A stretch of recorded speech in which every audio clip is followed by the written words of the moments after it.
పైడి బొమ్మలాంటి ఆమె పక్కనుంటే పగలే వెన్నెలనే కురిపిస్తా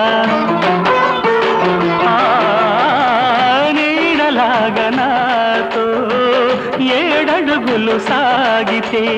ఇలలో స్వర్గంనే సృష్టిస్తా రసరమ్యం ఆ రాగ విలాసం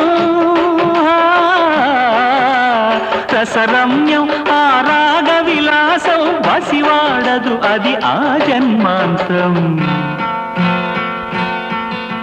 అందమైన నా ఊహల మేడకు ఆవిడమణి దీపం అంది అందని నాశలకు ఆమె ప్రతిరూపం ఆ తలపే నా ధ్యానం ఆ అభినవ దేవత నా ప్రాణం